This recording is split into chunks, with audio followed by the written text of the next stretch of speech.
incredible weights, and you put me to shame. Some of the stuff you've done in the gym, I'm just like, how the hell are you so strong? It's ridiculous.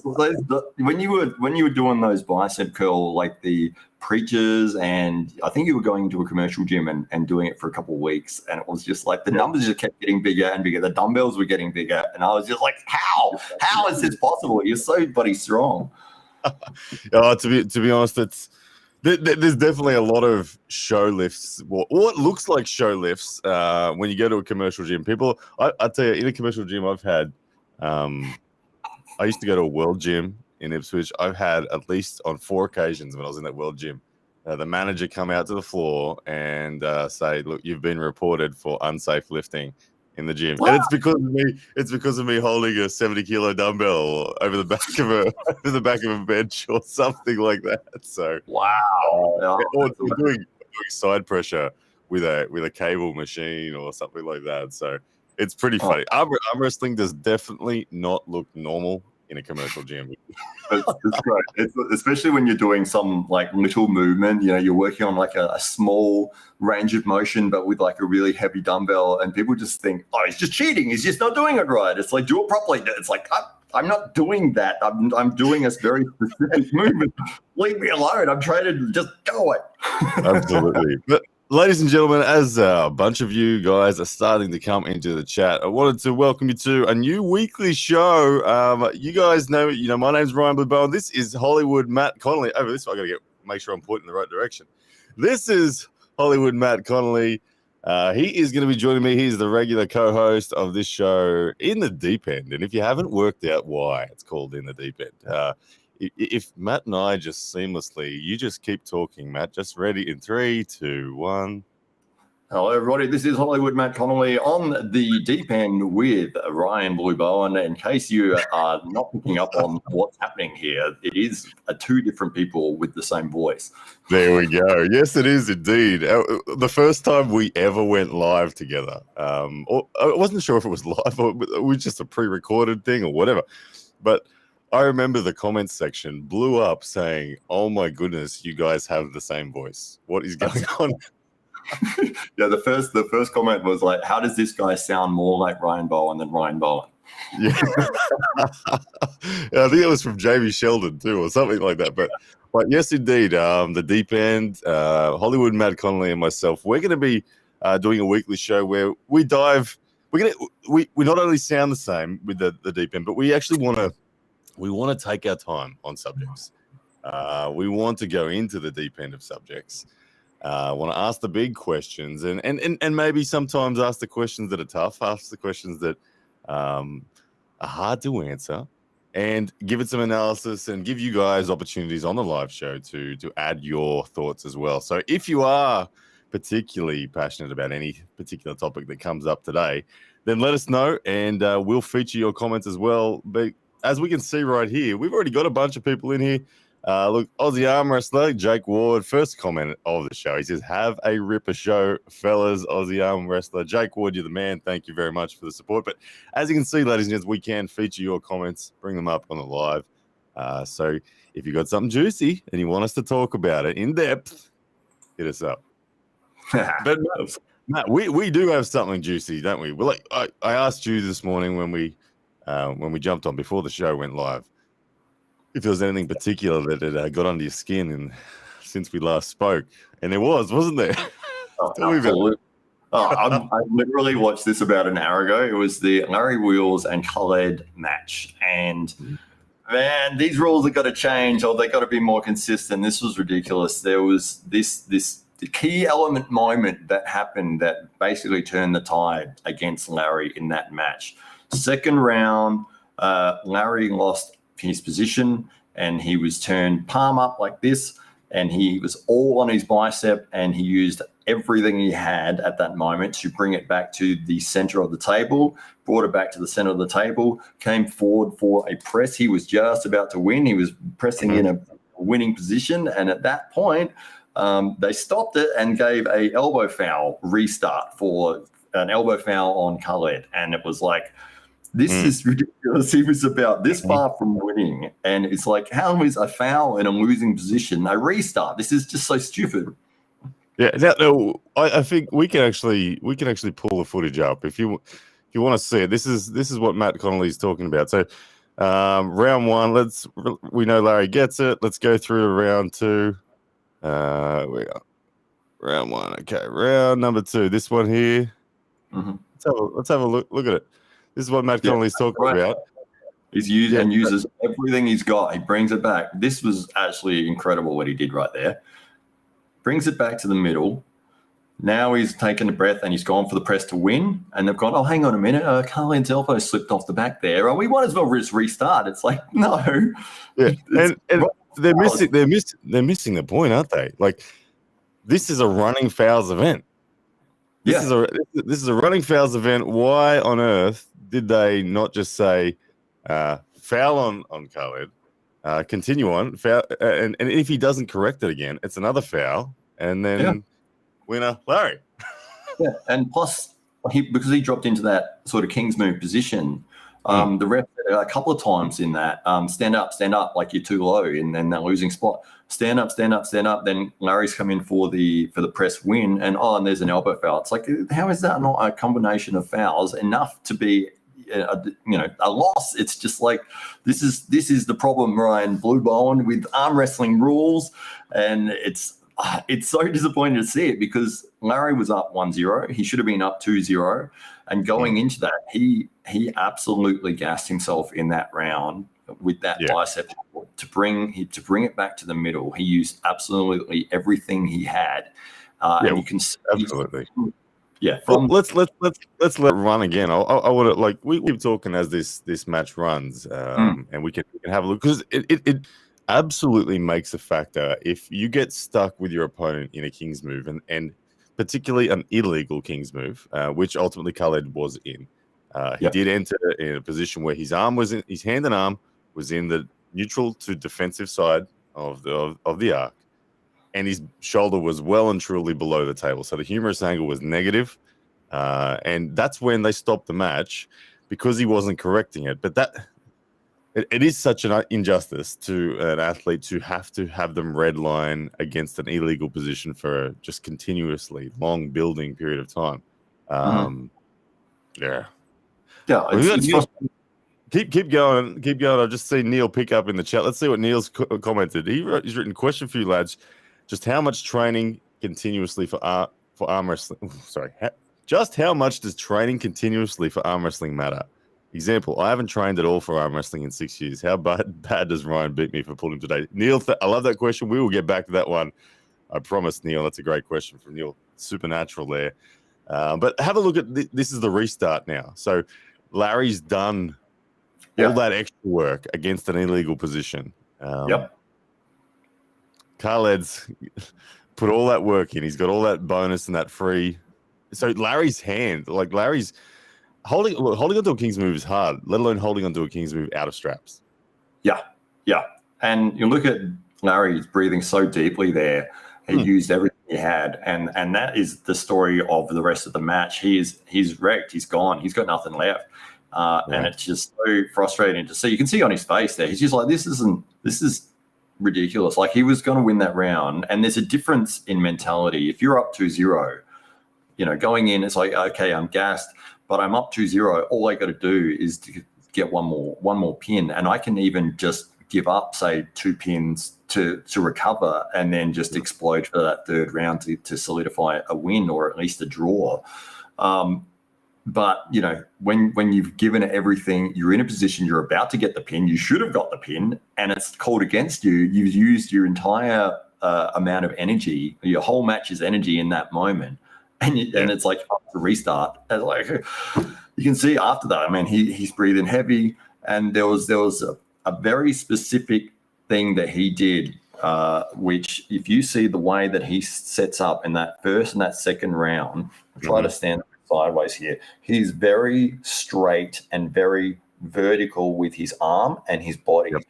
Each round after that, because he's so tired, he starts each round leaning. He's leaning defensively in the setup because he knows he can't explode, he can't hit anymore, and he's going to have to use all of his energy in defense. And it gets more and more obvious. And by the last round, he's almost completely he's hiding. He's trying to hide from that lactic acid that's there, that pump that's there. And Larry is somewhat known. Well, he's actually the setup happening now in round 3. But as we continue to talk, but Larry's known as someone that is blown up pretty quickly. He doesn't have arm wrestling endurance yet. And so it's interesting that you picked up on his posture change between round 1 and 2. He no longer had the center table static presence, let's call it, that he did in round 1. And that allowed Khaled, you can see Khaled straight away. Look at the grip Khaled's got there. He's very high and dominant. He's going to get pronation away. You can just see that Khaled's in a look at that. He's gone defensive. And it's like at that point, he's losing the hand, he's losing the center, he's trying to rely on his bicep, and it's like his bicep is gassed, it's gone. And each round gets significantly more and more pronounced that he's more and more defensive and leaning further and further each round. I think by the last round, he's almost, tipped this far. Like if you can see that, it's there as opposed to there where he started. Yeah.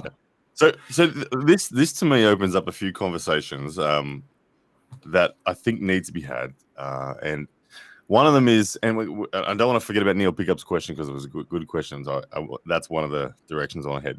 One of the directions, however, is the rules, and I think we need to go down that rules section deeply, and just talk about the expectation we have as fans, as athletes, promoters.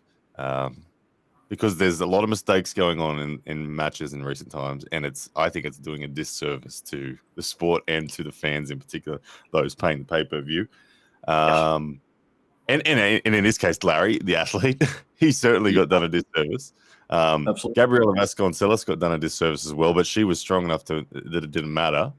But if you recall, she against Sarah Backman, I can remember off the top of my head, at least she got flash pinned in a hook twice, and Sarah elbow fouled as she got flash pinned, and yet they restarted the match on an elbow foul every time. You're like, this is running fouls. Aren't we running fouls? What's going on? I don't know. No one remembers it on the day. Like, I don't know. I think, like I said, Gabby was relaxed, but there was those inconsistencies anyway. But Neil, the other angle I wanted to talk about is in line with Neil's question, and if you missed it earlier, there it is again. Just how much does training continuously for arm wrestling matter? For example, I haven't trained at all for arm wrestling in 6 years. How bad does Ryan beat me if he pulled today? And it starts to highlight, and for me, my brain immediately goes to conditioning, which people like Larry has not yet developed, and subsequently, and is it conditioning a reason? Is that linked to endurance? Because you're an endurance monster on the table. I remember that. And you seem to have endurance way before you were even like particularly conditioned to the sport. You just turned up with huge endurance. With someone like Neil, I know Neil will constantly say of himself that he's no good anymore. And he remembers what he was. I mean, Neil's a multiple world champion, but at the same time, I've seen Neil grip up in the occasional British tournament, and he still hammers people. So it's an interesting question. And when we think about Larry and his position and Khaled and all these things. So you're straight off the bat, what do you think? Do you think someone like Neil or an arm wrestler that was an elite arm wrestler, and look, John Brzenk has done this as well. He's shown that he sat on the couch for 5 years, zero training for 5 years. And then now he's back, and he's back at pretty much where he left off almost. Can you have that time off? Does it matter? Do you lose something, or can you walk straight back in? I think it's the same as if you're training in the gym regularly and then you have a break. It's that muscle memory and those tendon strengths and joints and that difference in pronation movements. I remember seeing when you went over and trained with John, and he was sitting on the couch for maybe the 4 years leading up to that moment. You were very experienced, very much moving up in the arm wrestling world, and you're having a go with him in his backyard, and he was just tearing through you like it was nothing. Everybody was laughing like, how is this possible? You haven't done anything for years and you are so ridiculously strong. I think genetics does make a big difference. Like if you are just naturally strong, you're probably going to still be naturally strong. But if you're adding in the training and the matchup knowledge, the experience, the technique on top of that, that's a big element when it comes to arm wrestling.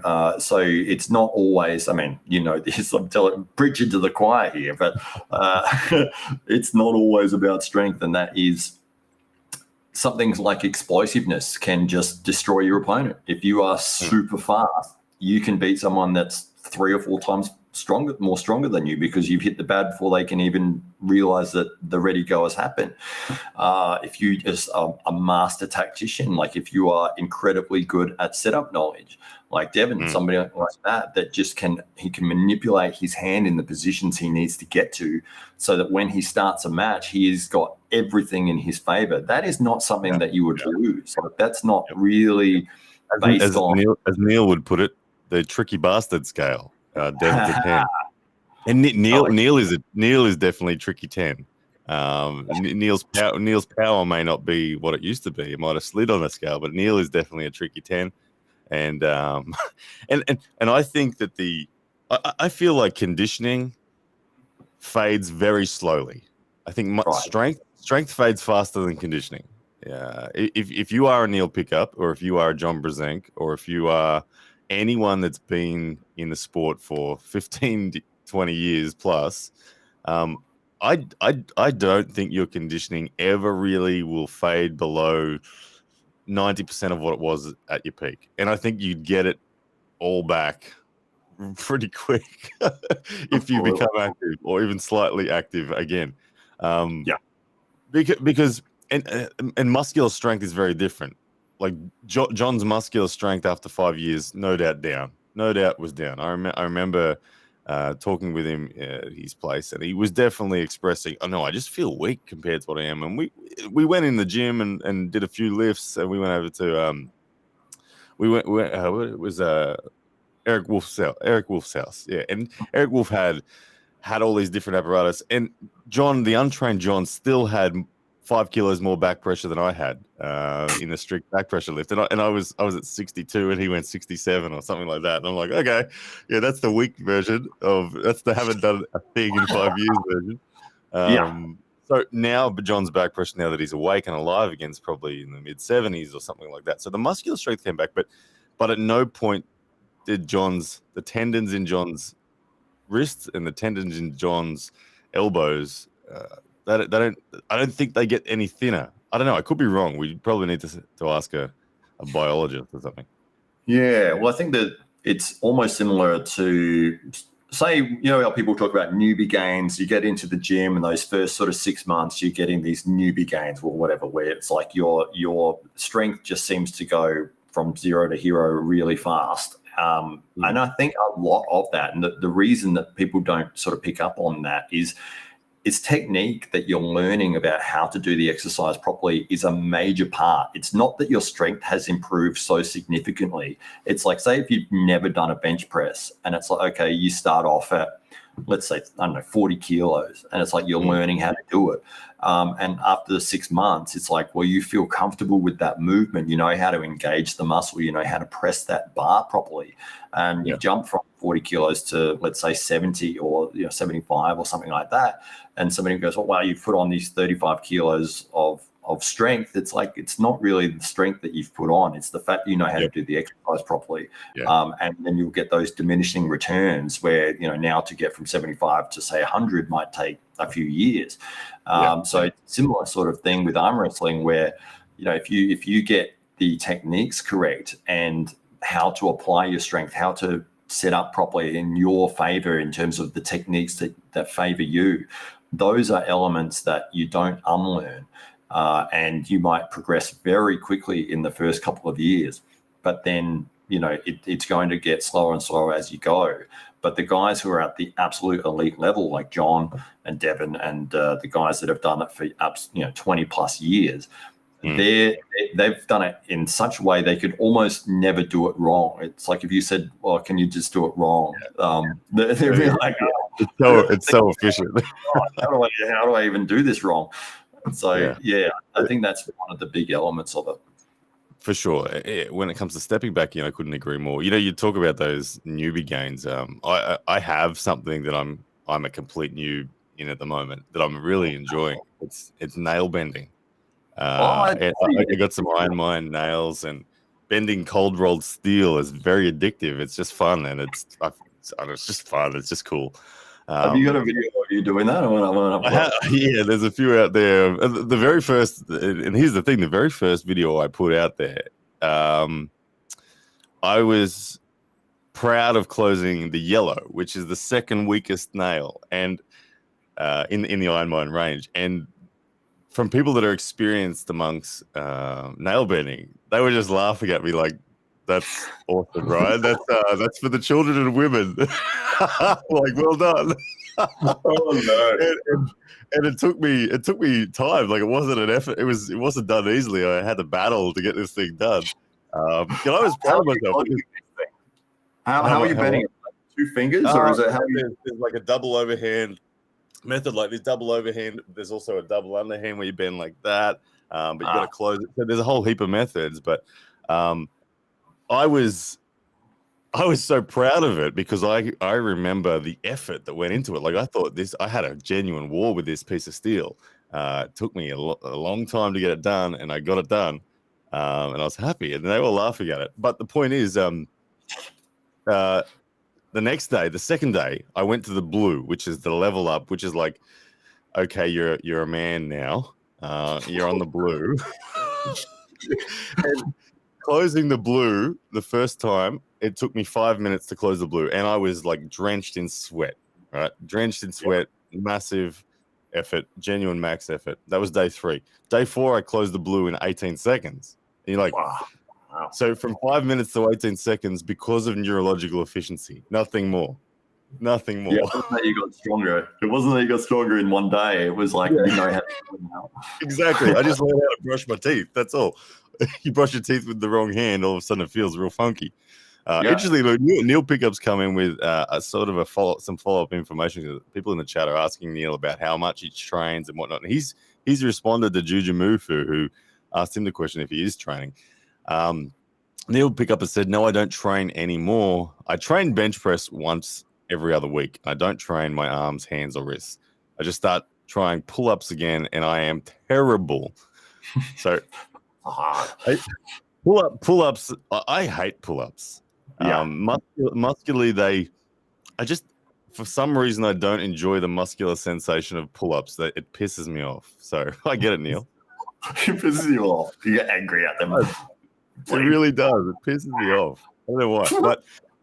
But Neil, like I said, I have seen footage of Neil just continuously. He'll turn up in a British Nationals. He'll still win it. He'll still win the British Nationals. So he can still draw on all that he had when he was the world champion. And just the tricky bastard, plus the explosiveness, as you mentioned, plus the conditioning that he's in those joints still. And it's Flashpen City. Yeah. Oh, absolutely. Best arm wrestling match ever is Neil Pickup and Monster Michael Todd on the beach. That is without a doubt. Oh, isn't that? Anyone never seen that match? You're gonna make me bring it up. Give me a second. You keep talking about it, and I'll find it. You got to bring it up. This is when I saw this. Even if you're not an arm wrestling fan, like if you showed somebody this, this is absolutely incredible. Monster Michael Todd was the champion in this match. They go, I think it was 6 rounds regardless of result, and they're standing on like a plinth sort of thing that's on the sand at this beach. And I'm trying sort of not to give away the result because we've got to load it up here, but it is an absolute war. Monster gets injured. He keeps going. Neil looking very cool with the sunglasses. And you can see the explosiveness in Neil straight away. that he was just busting open the hand and wrist of Michael. You can see Neil looks pretty he looks pretty comfortable and calm as well. He's got the pronation secured. The wrist is back on Michael. Michael, no King's move there yet. This is early days, Michael, where he's known as an inside puller on the left arm in particular. But this shows you the badass that Neil was. This is one of the most brutal matches.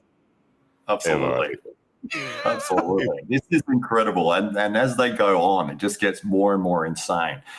These early matches, and this is the thing with somebody who's explosive, the first couple of rounds, they're really going to need to take them quickly, because as the further they get into the match, if they haven't solidified the win, that explosiveness is going to drop away each round. So, when you're holding in that sort of a position there, is this the restart there? Yeah, so that's another thing there. That was on the way for a pin for Michael there.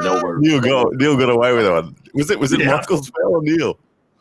No, it was Neil's elbow got pushed off the side of the pad. Cheeky.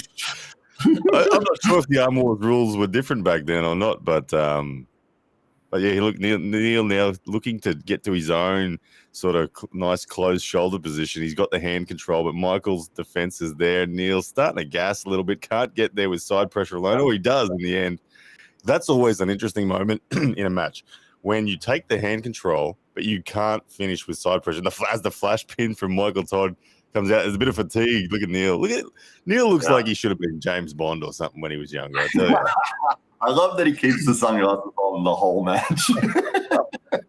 I've got to say something about your opponent. Like, it's got to get inside the head of your opponent. When you're sitting there with your shades on, you're like, this guy's not even taking it seriously enough to take his damn shades off.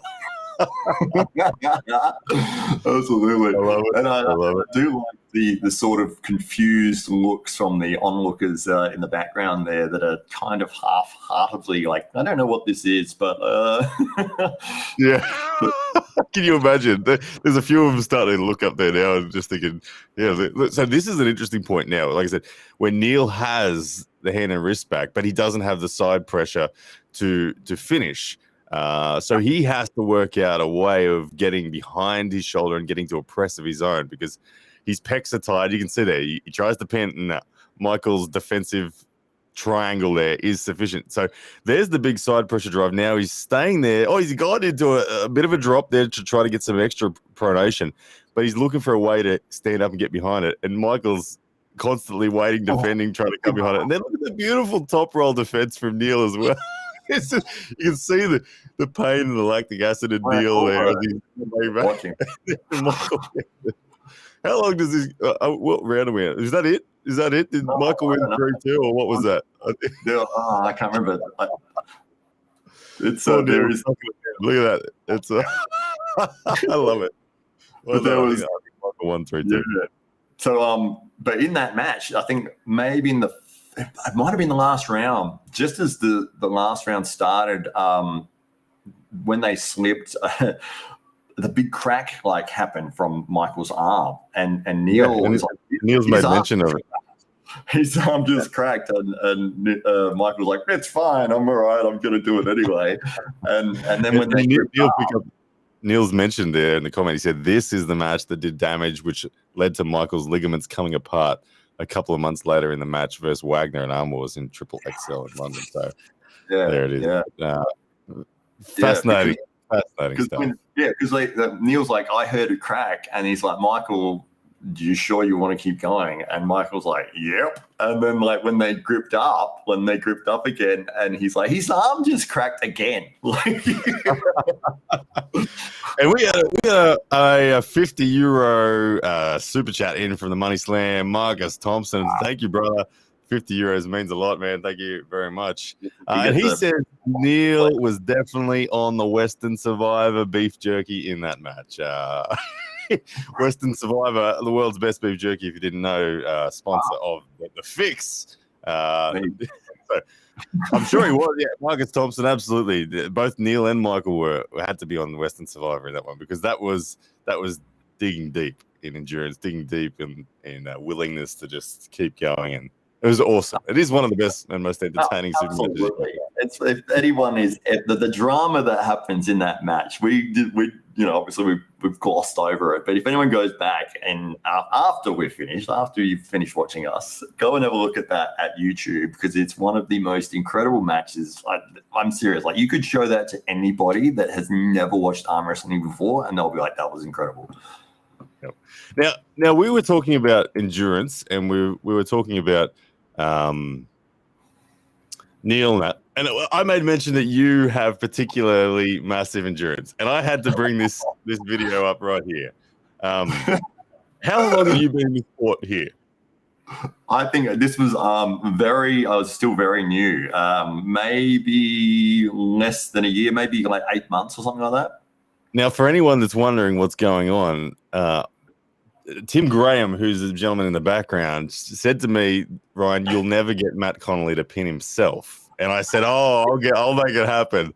I'll get Matt Connolly to pin himself. Now, when we're talking about endurance, you can see I'm taking away fundamentals. I could force the finish at any point in this early phase, but I was like, no, I'm gonna suffocate Matt. I'm gonna bring him into a position where he will just fill with lactic acid too much. But look at this. Hang on a second. Why is my wrist now back? Your endurance is crazy. Where did you get this from? And you pinned me. You gave that to me. You could have won that. No, I didn't give it to you. Like I said, I could have pinned you through force and explosion and big strength. But I was like, I'm gonna keep it here, and you're gonna pin himself. As Marcus Thompson, the man behind the €50 super chat, he says, right, boys, I might see you on the Maximum Bang. Keep it lit. Back to beers. Thank you, Marcus Thompson, once again. I really appreciate that massive super chat, man. You are the man. Thank you so much for supporting the support. Amazing.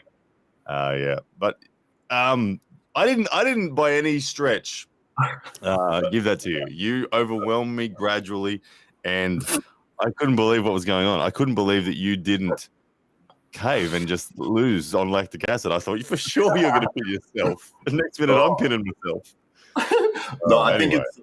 I think it comes from the way I've been training. So I've been lifting weights, bodybuilding style of training, 21 years now. But my first sort of 10 years was very much how everybody else, well, I guess most people would train, the 6 to 8, 6 to 10, kind of try to get as strong as you can kind of reps. Then I met one of the guys I was doing security with who's taller than me, a lot bigger than me, 140 kilos, very strong. And his style is high reps. So 25 reps, that sort of thing. And so when I went to train with him, it was like, oh my God, he's like, how many reps are we going to do for this set? He's like, 25. It's like 25 reps. It's like, yeah, that's what we're doing. Okay. And for the first sort of year, you're absolutely getting destroyed. But I got some of the best gains ever that I've got with him. And we trained together for the next 10 years. And, the increase that I got, it's not going to work for everybody. This style of training, like high reps, doesn't work for everyone. But for me, like my body really responded well to it. Enjoy it.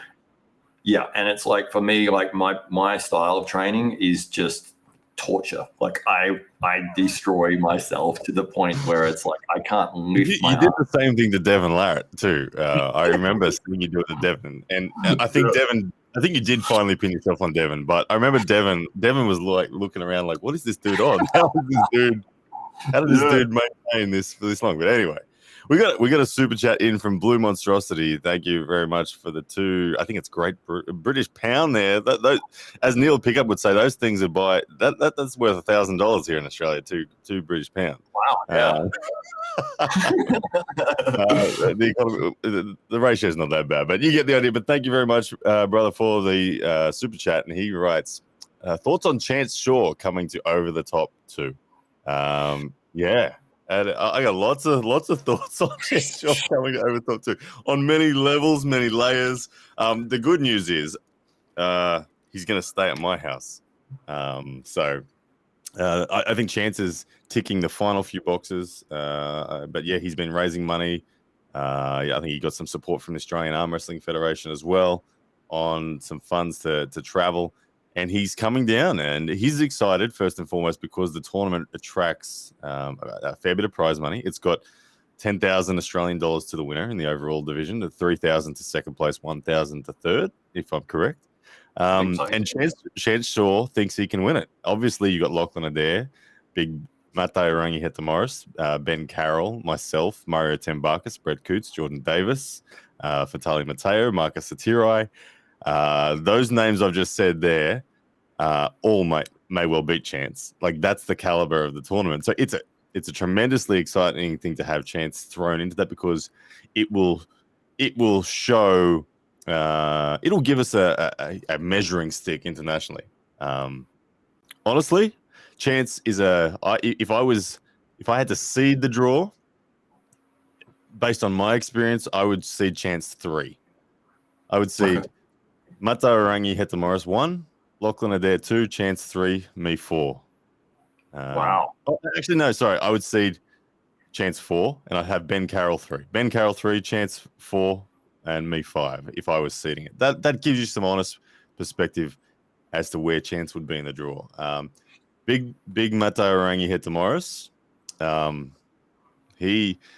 He's a problem for Chance. Big problem. Chance is a outside dominant lane. If Chance can't dominate an outside lane, Chance loses. Chance isn't forcing hooks on anyone. And Matteo Rangi Heta-Morris is just bigger and badder than Chance and does something very similar. He does. You have practiced saying that name. That's a practiced pronunciation there. There's no way I can say that. Matteo Rangi Heta-Morris. Matteo Rangi. Try that. I know who he is. I just can't say his name. Yeah.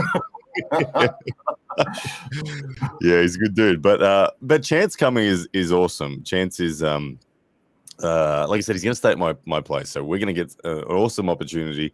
We will probably even have a casual super match, because he's probably going to be here like a week and a half before the event. So myself and Chance might have one of those casual, let's see where the balance is truly at moments, without beating each other up too much. We're going to find out if what happened in 2020, January or February of 2020. Who do you think would be the favorite? If you were able to step away and then view this from an outsider's perspective and say, Ryan blew on. I put Chance as the highest seed than me. I think that most people would see it that way. I mean, we've both been. No one's taken their foot off the gas since we did face. Chance has gotten a lot bigger. I think he's muscularly a lot stronger than he was when I faced him in 2020. But the good thing is, it wasn't on muscular strength that I beat him. It wasn't a stronger arm or stronger back pressure or anything. It was the fact that his wrist was fatiguing, and I could feel his wrist was starting to, in terms of a wrist rise. When we both went up high, my wrist had more staying power. So if that's the case again, then it just disengages him from his muscular strength. So, yeah, I'll get the job done. There you go. You heard it here first, ladies and gentlemen. Put all your money on Ryan Bowen. If you're going to do a match with him, I know you haven't even probably talked to him about this, but if it was, what would you do? 6 rounds? Would you do 3 rounds? Or we'd probably just do a cheeky best of 3 or something like that, I reckon. But we will find out. We will grip up in some capacity if he gets here a week before the tournament. Like I said, we'll be careful not to beat each other up, but we will pull. We will pull, and we will show the world the balance between Chance Shaw and Ryan Bowen. We will pull. We will. And Neil Pickup says 2 English pounds. F me, Ryan. You can afford to pay for the RVJ 20 grand with that.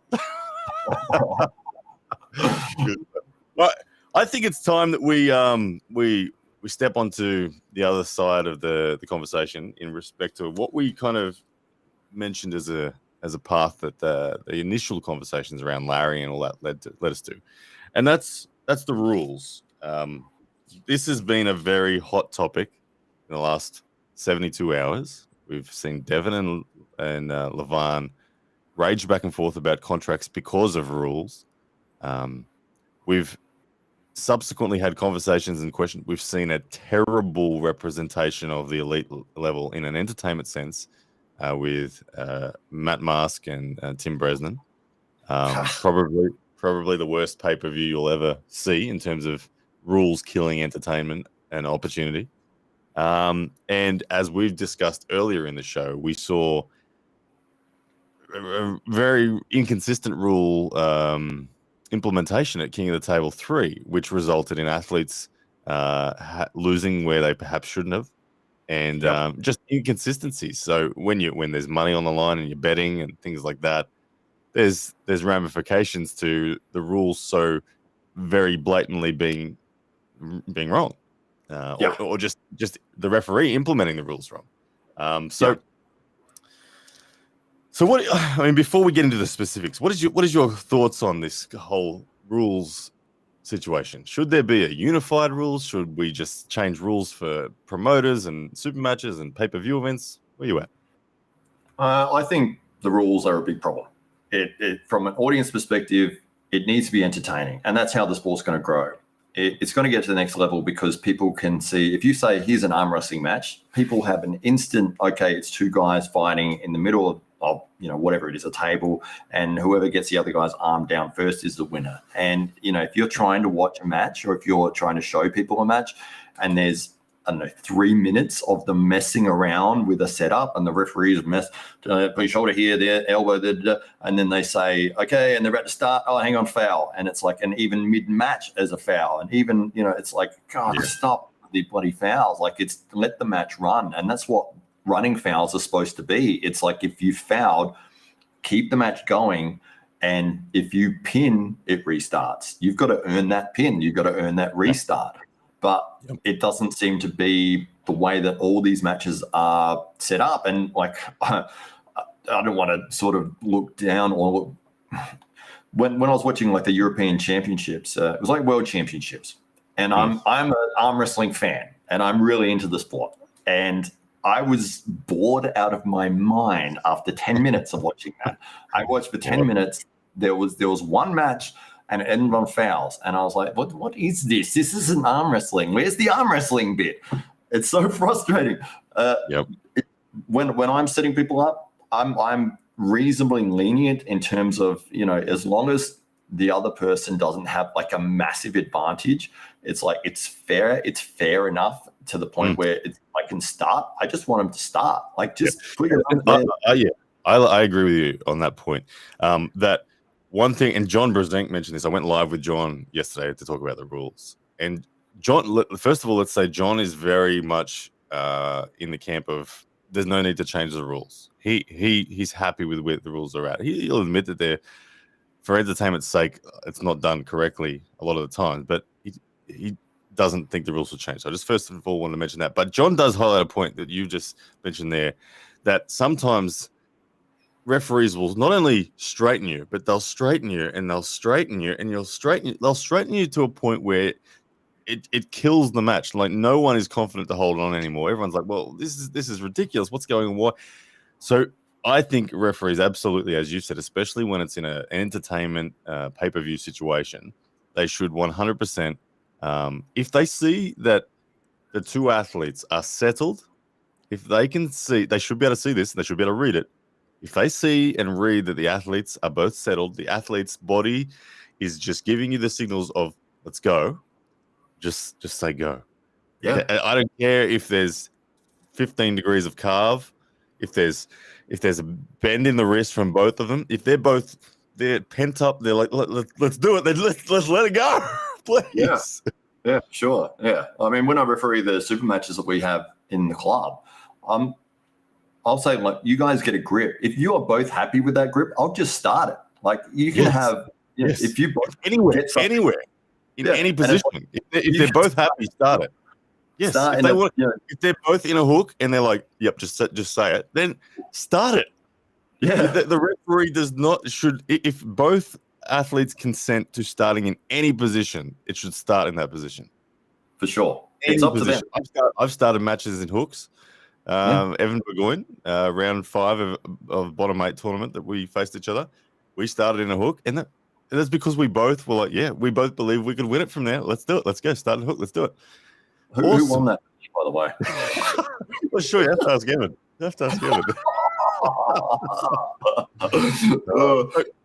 No, it's definitely absolutely. Interesting. Bob Brown's come in here. I haven't read this comment yet. Let's see what he says. He says, talking about arm wrestlers or fans crying over rules is a complete waste of time. Bob is the man who wrote the rule book. So we love you, Bob. We love you, Bob. But your rules are never able to be, in my opinion, they just can't be implemented well enough to best represent the sport when we're talking about fans watching. And this is what I was, the debate that I had with John was that, like, look, I respect the rules. They're written to be fair and they're written to be consistent. And we need a rigid rule set as a baseline. We do. But the thing is, athletes will always cheat. They always will. Now, if you, and this is where I have a problem with, let's say, the ref script. The ref script, as per Bob Brown's WAF written rules, will say that there is no movement at all. And there's no warnings either. At your first offense in moving, it is a foul. Okay, I've personally been fouled for squaring up my own shoulder. I was in a ref script. I actually recognized that I was not square, and I thought I'd do the referee a favor and square myself. And I got fouled for it, for movement in the ref script. And I lost the round on that. That was it. That was my second foul. I was already on one elbow foul. So that, for example, will make fans riot. If that is Devon and Levan, and it's 3-3, and that happens, the world riots over that. And you just can't do that. But look, if we're going by the letter of the law, that would be something that should happen. Clearly, a referee wouldn't do that. But past the shoulder thing, in the ref script, when it comes to two athletes cheating, here's the thing. If you sit perfectly still, and let's say you are 100% following the rules, you do not move, and you will start to sense, shit, my opponent's friggin', they're taking stuff. They're taking millimeters off me here. And you'll know that. You can feel that. And when you feel the athlete that you're up against taking millimeters off you, your first instinct is going to be to look at the ref and wonder if he's going to foul him.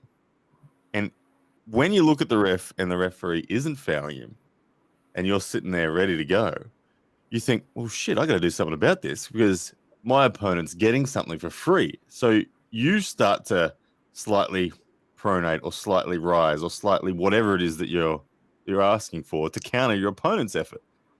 And then when two of you are doing it, all of a sudden the referee starts noticing movement. Hang on a second, what's going on here? And one of you is going to get a foul. Okay, so who's to blame there? Is it the guy that was cheating that was getting away with it at the start? Is it the referee for not seeing it? Is it the guy who responded to it and that brought it, that then made it visible? He's the one that's probably going to get fouled because he's the one doing it. Or is it the rule system to say, no, this rule system can't be implemented, especially when we're looking at pay-per-view events? Yeah, it's just frustrating. And, whenever you're watching a match, you're just hoping you get a start and then you're hoping that you get a pin, because the last thing that you want to see is a match end on fouls and no arm wrestling actually occurs. Somebody wins an arm wrestling match without actually arm wrestling. And it's just like, how does that happen? That should never happen ever. In terms of looking at it bare bones and saying in an ideal world, in an ideal situation, this is how this should play out when you've got a rule set that Bob Brown has written there. It's like, okay, these are the exact rules that people should follow, and the referees should implement them exactly like this. But it doesn't work out that way because people have their own interpretation of the way that the rules are written, or they don't. Maybe they've never even read the rules and they just learned off, club arm wrestling or whatever, and they're going into a tournament situation and they've got an idea of how the rules work, and they're, people are losing matches based on their inexperience as a referee. Or even the puller may think they can get away with certain things because they were able to get away with those other things at different tournaments. But it is a very frustrating thing, not only as a competitor. I mean, as you said, you got fouled out trying to do the right thing. And it's like you lost the match because of that. It's like you didn't lose the match because your opponent was better than you. You didn't lose a match because the opponent was a better arm wrestler and was stronger and was able to pin you. It was because you moved your shoulder in the wrong way. And it's like I blew up about it too. I blew up about it to the referee, and he didn't care. He did not care. I lost the match. It's frustrating. Yeah. At the end of the day, you were talking about a set grip that Travis Bajan likes to use. That sounds like something that could work quite well. Yeah, and we'll dive into that in 2 seconds as Ryan's Exposed Cable comes in with a $5 US super chat. He says, why buy a nice big sign and hide it from us all? Look, just for you, Ryan's Exposed Cable. There's the other camera angle, mate. You can see it. He's got 2 cameras. He's twice. There it is. There's the exposed cable. The exposed cable itself. And he says, is it cable shame? He says, I'm sorry, Ryan. No idea what Matt Mask did to those refs, but I hope he wore protection. So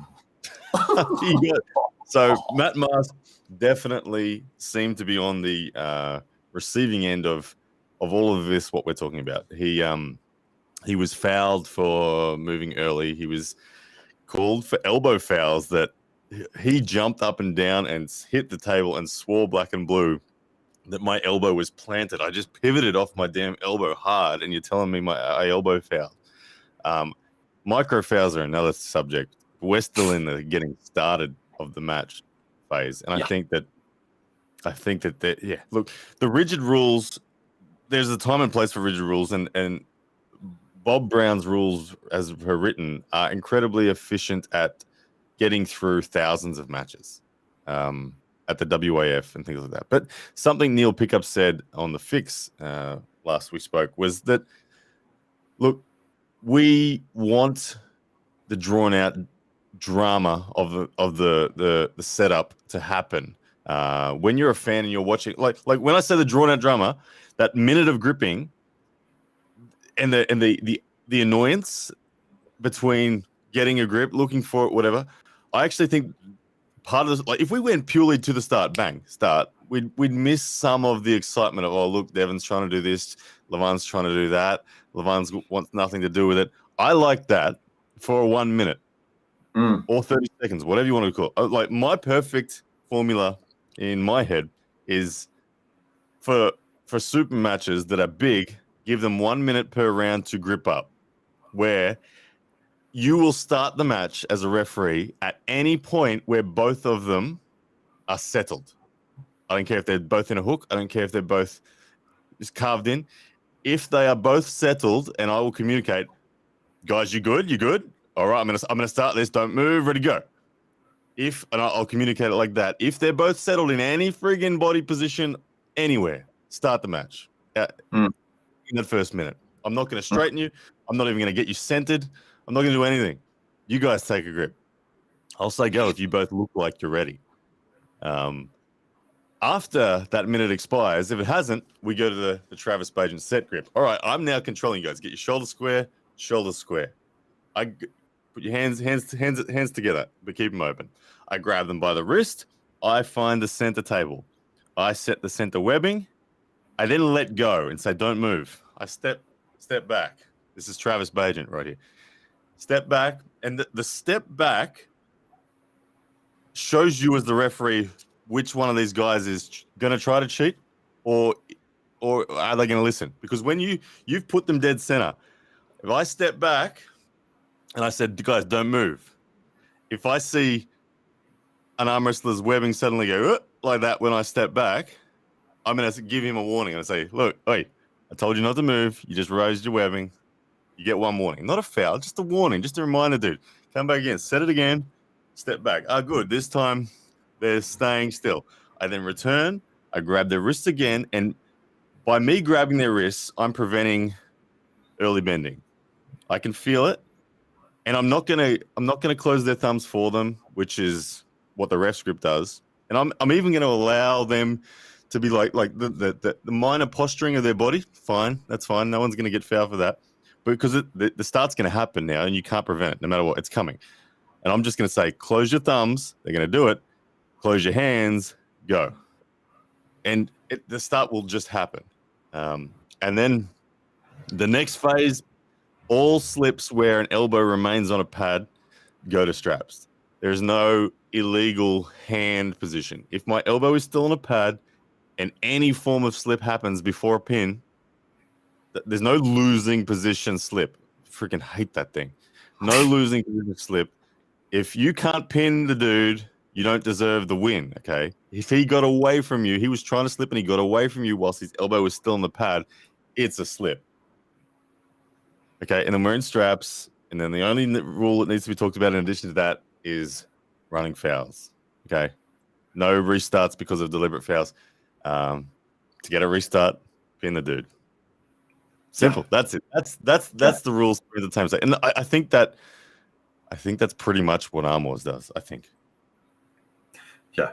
I mean, again, from a spectator's and an audience's perspective, it's like I'm here to watch arm wrestling and I just want to see these two guys arm wrestle. And it's like you got these two, big guys that have trained for this moment, and it's like, here they go. You got to watch this. It's going to be great. And then it's like, there's a foul. And like, what was it? I don't know. You got a foul for something, and then it's like they start. Oh, they started. Oh, there's an elbow foul. All right, we're starting again, and it's like, yeah, I get it. Like, this is the way it's always been, but it is a frustrating element to the sport. And it's the thing that really frustrates me, and like, is just the cheating in the setup, like the little manipulations and the little movements that people are trying to do to get an advantage over you. And it's just like, I mean, I don't know, this is just me. And it's like, it's going to be different for everyone. But I always just feel like, just start fair. We both just start fair, and then we get to see who's better. Like, you don't need to start like in an obviously humongous advantage for you, and it's like, oh, you get the win, but it's like, yeah, but you started in a way that I couldn't do anything. It's like, gotcha. Why don't we just start fair with me, and then we get to see who's better. But I mean, not everyone is in that frame of mind, and it's like, winning comes at all costs. It's like, hey, I can win the match, I can win the tournament, I can get the prize if I slip forwards and get this height on this guy before we start. I'm going to win. It's like, okay, well, yeah, and there's sort of that honor element to it, and it feels frustrating. I mean, if you're taking an advantageous grip, a good referee will. I mean, during that first minute where it's negotiate your grip, try for it all you want, but it's probably going to end up in the set grip. And once in the set grip, webbing will be even, center will be established. But now have a look here. We've got a set grip. A ref's grip happening with Tim, and so any movement here is a foul. Any movement is a foul before a go is called. Referee closes the hands, and you can see, both athletes, like Matt Mars copped the foul then. Oh, sorry, that was simultaneous, so no one copped it. Okay, but you watch this. If you watch this closely, there is load from both of them before the go is given. Leonard Hargis, before he calls. Say go. Yeah, you can see, so Matt Mask warned there, but Tim was turning on his hand. His finger flexion was coming on. So both of them are doing it. Both of them just want to get into the match. But this round is going to be. You watch now. Watch the look on Tim's face here, as another start comes. Look, Tim gets fouled for that. And Tim's like, you're kidding me. What? I don't know how he found Tim on that. That was, where did he get that from? And now this match will actually start, and there'll be a mysterious micro elbow foul that kills it. Look at the frustration from Matt Mask. So this is a pay-per-view event. This is the highlights reel that's been edited. This happened over 15 minutes, not 3 seconds. And look, there's there we go. And there it is, winner! Isn't that amazing entertainment? What a match! Glad I paid the money to see that. Yeah, like if that happens with Devon and Levan, Oh yeah, God. What rules are they running under? Do you know? Despite all the contracts, back and forth, all the arguing, the who's lying, the bargaining, all this kind of stuff. It's WAL rules. Okay. So Levan has said, fine, strap us up. Look, so it's 30 seconds to take a grip, and if it doesn't, then they'll be strapped up. So they'll be strapped up then? Here's the thing, for entertainment's sake, Devon does this better than anyone on earth, and I hope Levan thinks about this and is prepared to do the same thing. Levan is the heavy favorite in this match. We all know it, right? Oh yeah. If Levan breaks down Devon to the point where it's now beyond a doubt. It's now beyond a doubt, and Devon just can't win under any circumstance. Because of that happening, Devon is still going to try. He's not just going to group up and lose. But when Devon is backed into the corner where he's physically totally outgunned, he will start to push the boundaries of the law. He'll start to want to carve in. He'll start to want to get higher webbing. And I want Levan to not let the referees foul Devon out at that point. For the sake of entertainment and just awesomeness, Levan needs to say the words, just let him have it. Yeah. Just let him have it. Like, as a fan of Levan, I will love hearing Levan say, just let him have it. Just say go. Let him have it. Let him take anything he wants. Let him have it. Just say go. And then drill him. That's freaking entertainment. That's awesome. Isn't it? That's right. Compared to, oh no, foul, Devon. Naughty boy, you tried to carve. Naughty boy, Devon. Winner to Levan. Come on. Yeah. It's not it's even, you're good enough. You'll no matter what. Oh, it's ridiculous. So, this please. Sorry, you go. Levan, if you're out there listening, or if anyone on this live is friends with Levan, please tell him that we would all love him to just say, let him have it, just say go. At some point. And at the same time, on the other side of the coin, I really want, if I could hear anything from Devon, like if Devon's going to win, I want to see Devon in a deep, deep King's move saying, yeah, big boy. Yeah, big boy. Oh, man. Whichever one of those two happen, I'm happy. But where I know we won't be happy is if a match is ended on fouls. Any of the rounds. Not just the match, but any of the rounds. I'll be pissed off if any of the rounds end on fouls. Any of them. Yeah, absolutely. Yeah. And the point you're making, I've seen someone just written, if you let him have it, that means you're letting him cheat. But look, at the end of the day, if you are in a completely dominant position throughout the super match, you say it's 5 rounds to 0 and this is the last match, and you have just flash pinned this dude every single time, and you're going, no matter what he does, like, you could get any grip you want, mate, and I'm still going to flash pin you. This was Mario Barkas at the tournament we had a couple of weeks back. He was just saying to everyone, just get whatever grip you want. They would absolutely. There is a point, and there's a point where as an athlete that you've got it. It might have been a close match at first, but you've got it. I've personally lived it. Look, when I pulled Chris Gobby in Canada in round 3, Chris really started trying to cheat, and he was ignoring the referees, and the referees were starting to get flustered about it. He was wanting to start so ridiculously carved and so over my pronation. And I just said, I'm getting worried, and I just said, just let him have it. Just say go. And they did. Thankfully, they did, because that allowed for the entertainment. I just threw him across the table with him having that. Same thing with Evan and I in round 5 when Evan and I started in the hook. Evan, I was stronger than Evan at that point. I was handling the endurance better, and I had center, and I could feel that he wasn't going to start. I deliberately had to give him some room and like balk at him and pretend that I was feeling a little bit weaker, and to give him this fully almost in a shoulder press position for it to start. And that's what entertainment was. And look, it was freaking outstanding. It's the best match I've been involved in. Who won that match, by the way? Again, I think we'll have to ask Evan. I think Evan might even be live. Can someone head over there, come back and just ask?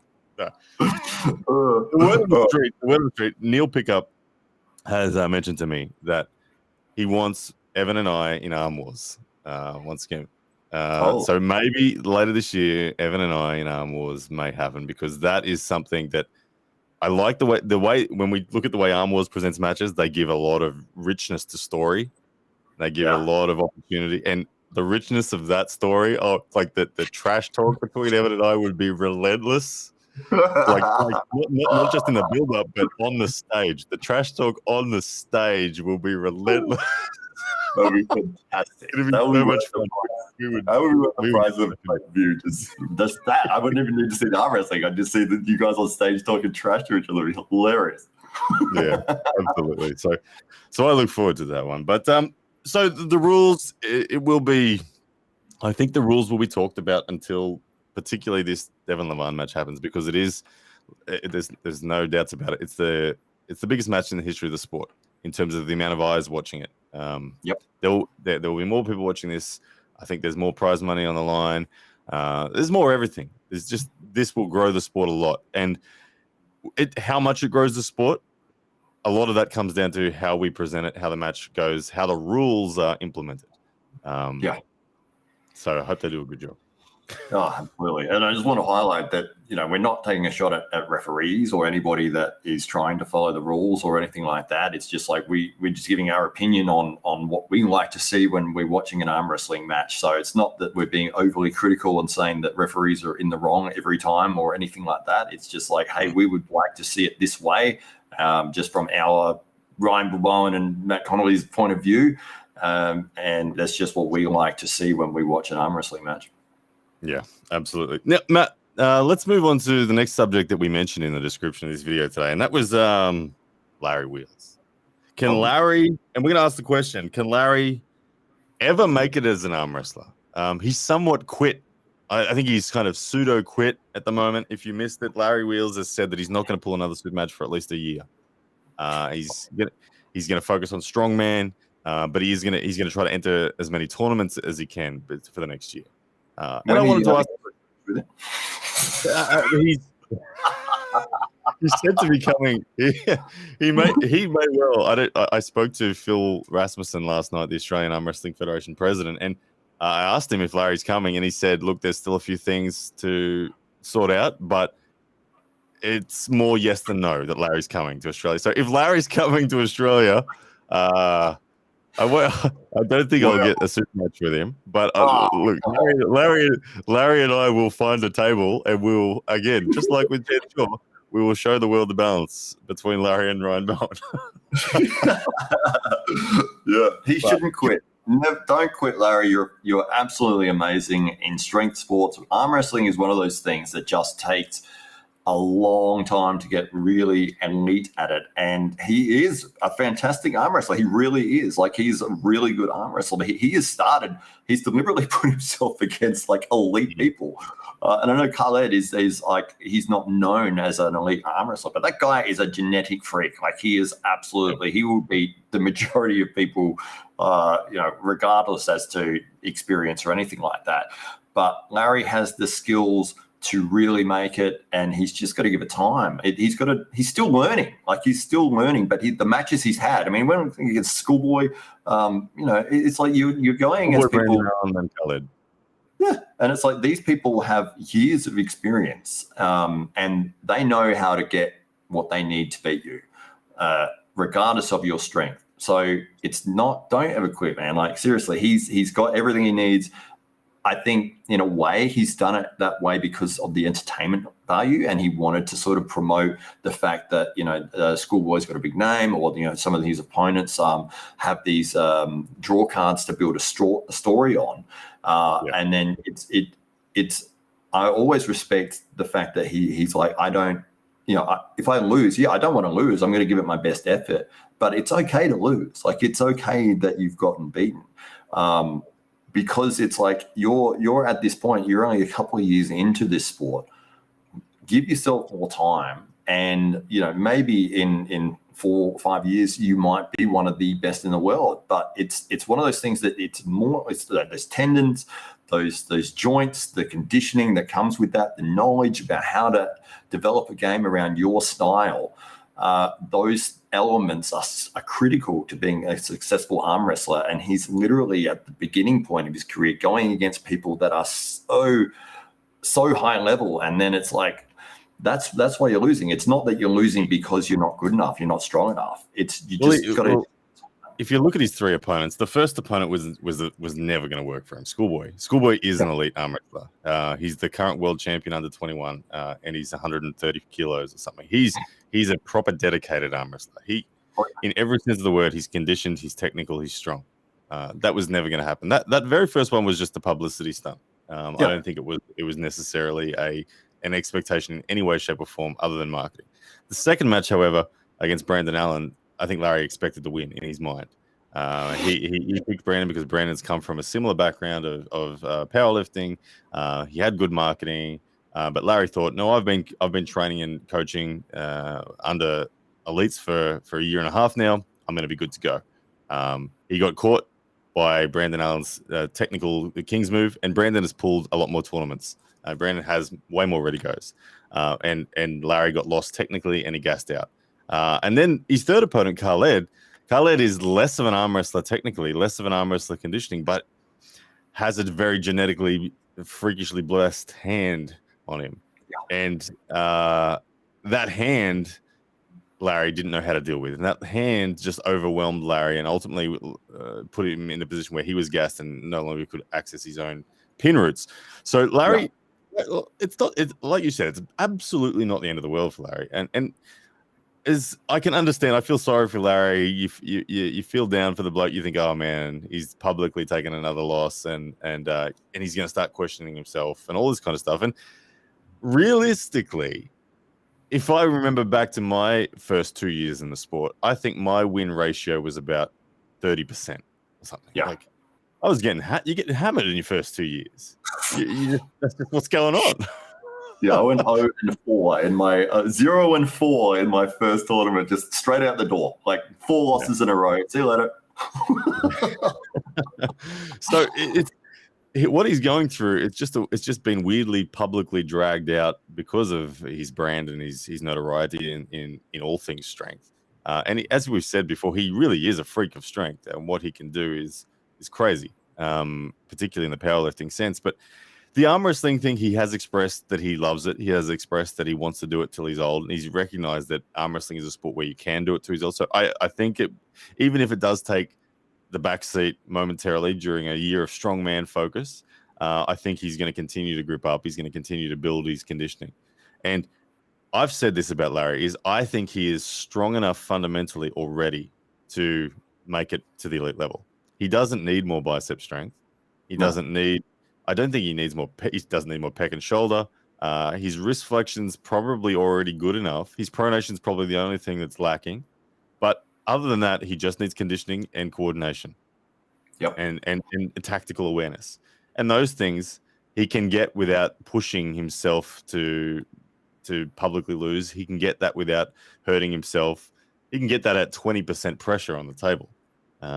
So it's going to take time, though. It is going to take time to get the conditioning, 2 to 3 years max, like minimum. Sorry, 2 to 3 years minimum to get decent enough conditioning. Because if you just added 5 years of conditioning to his elbow and his rotation with the bicep strength and everything he has now, then he is an elite arm wrestler. Oh, absolutely.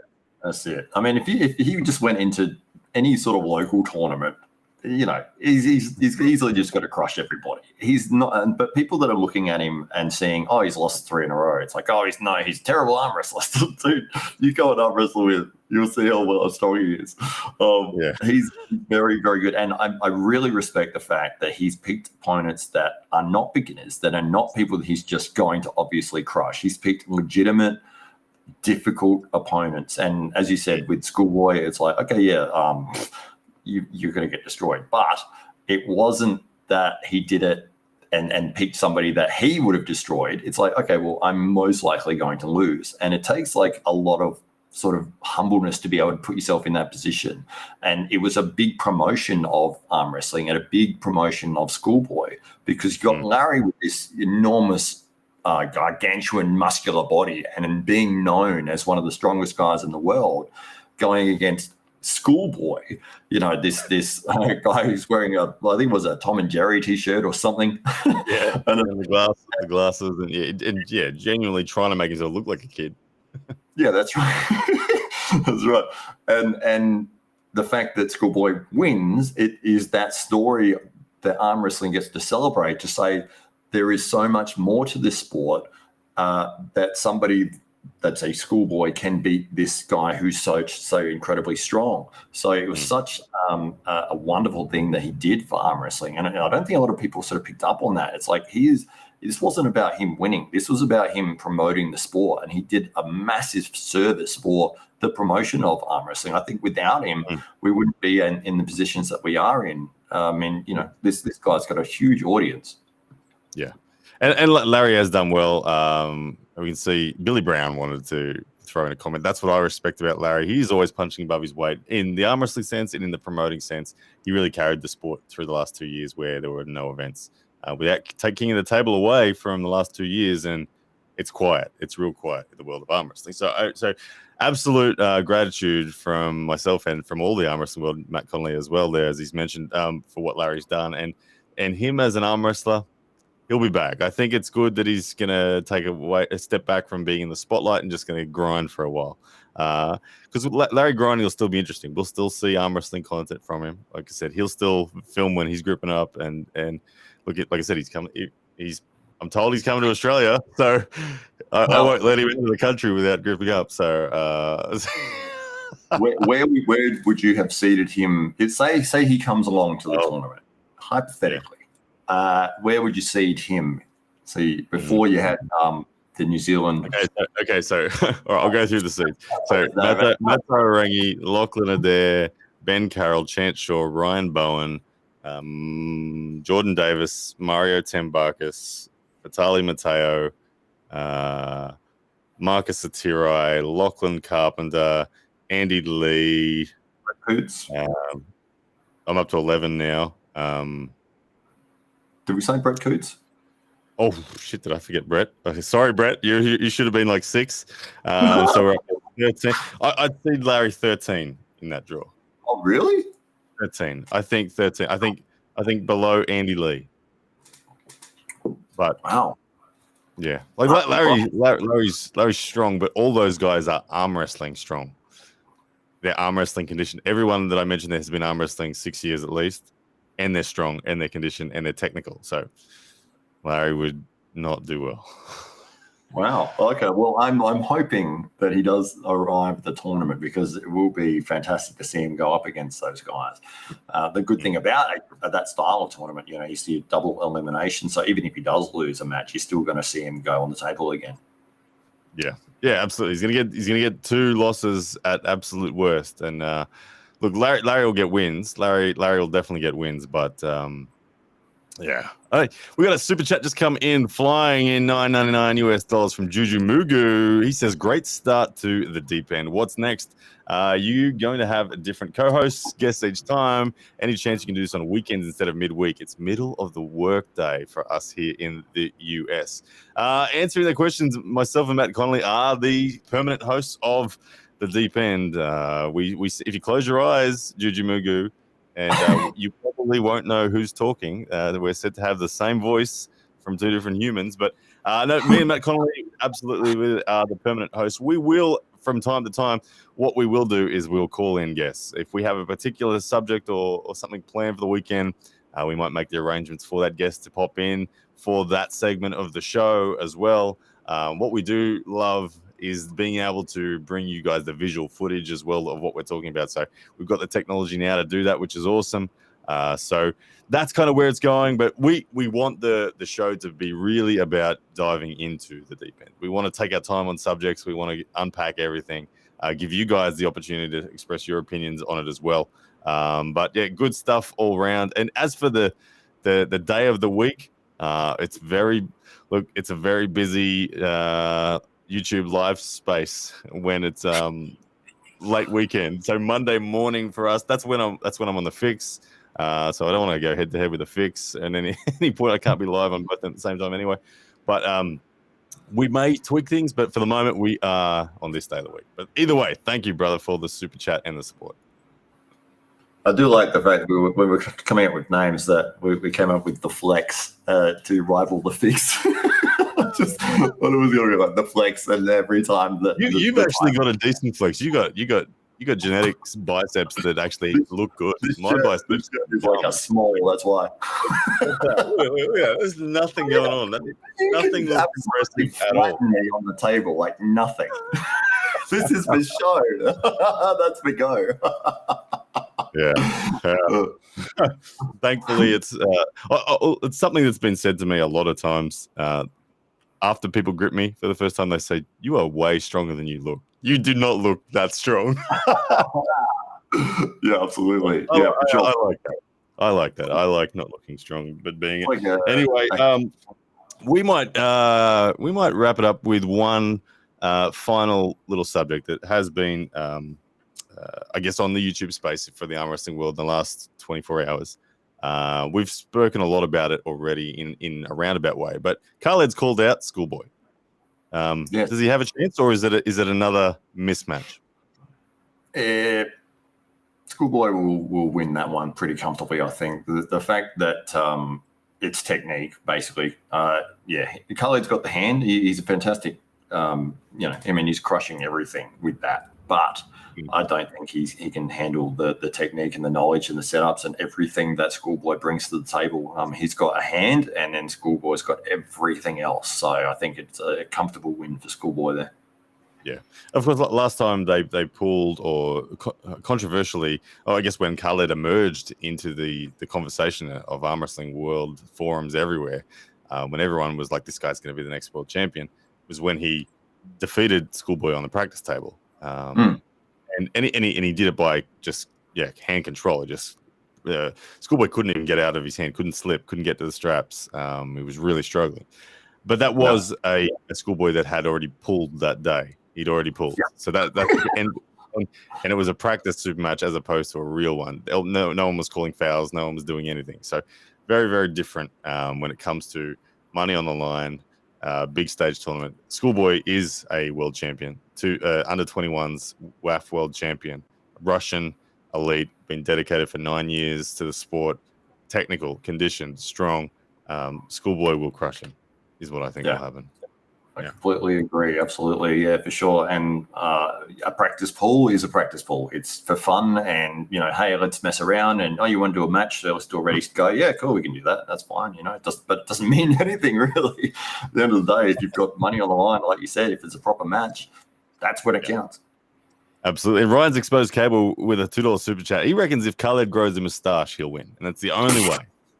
It's the only way. That's awesome. There is power in the moustache for sure. There's definitely something going on there. But thank you, Ryan's exposed cable, for the continued support and super chat there. But guys, I think that might be it for show number 1 of the Deep End. I want to thank everybody for being in the chat, all the comments this morning. Really appreciate the conversation that's going on there. All the super chat guys as well. Thank you very much. And of course to my co-host, Matt Connolly, or Hollywood Matt Connolly, sorry. There is the double bicep flex. Please, guys, go over to his channel, give him a subscribe. Now, Matt, you have a YouTube channel, and just so everyone knows, when Matt gets to 1,000 subscribers on his YouTube channel, this show will be going out live on his channel, as well as my channel, as well as his Facebook page, as well as my Facebook page, as well as Twitter, Twitch, all of it. This is live across all the platforms that we have. So let's get Hollywood Matt Connolly to 1,000 subscribers on there, and then we'll be live there as well. But, man, thank you very much for show number 1. You had fun? Oh, it's been fantastic. And it's just crazy how many people have jumped in the chat and have asking questions. We'd love to just sit here and just answer all the questions, but it's like we're on a topic and sort of chatting back and forth about it. It's kind of hard to be like, oh, hang on a minute, I've just got to respond to somebody over here. So we do see your comments. We do want to speak to everybody, but if we're talking about something, it can be a little bit tricky to sort of get on top of everything there. Absolutely. If you do have a particular hot subject or particularly big question that you want answered by myself and Hollywood Matt Connolly, then send us an email or a direct message if you've got us on Facebook or something somewhere. Get in contact with us somewhere throughout the week with your request for a subject, and we may well just feature it on the show. May well. If it's thoughtful enough and good enough and like, oh yeah, that's edgy, then we'll put it on. Well, If it's just our biceps good for arm wrestling, it's not gonna. These biceps are not good for arm Good stuff. All right, guys. Well, we will end that one there. Thank you once again to everyone, and we will see you guys again next week.